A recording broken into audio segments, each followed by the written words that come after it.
জঙ্গলের মধ্যে একটা ক্ষুধার্ত বাদর ছিল।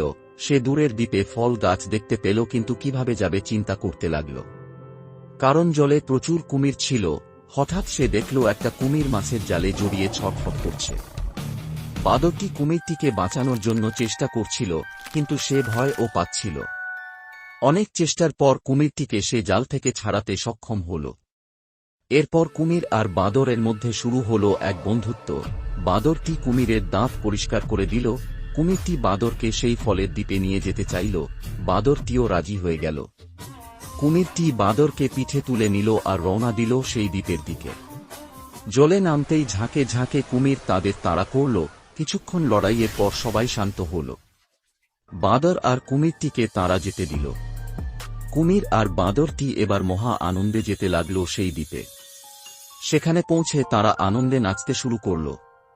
বাদরটি লাফ দিয়ে আম গাছে উঠে গেল। এরপর পাকা আমগুলো খেতে লাগল আর মজা করে কুমিরের পিঠে ফেলতে লাগল। কুমিরটি চুপচাপ দেখছিল। জঙ্গলের মধ্যে তারা খুব আনন্দে খেলা করছিল।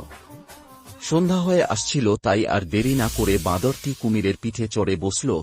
কুমিরটি বাদরকে নিয়ে রওনা হল বাড়ির উদ্দেশ্যে। আপনারা এখনো যারা লাইক সাবস্ক্রাইব করেননি দয়া করে দেন, না হলে আমাদের বন্ধুত্ব খারাপ হয়ে যাবে।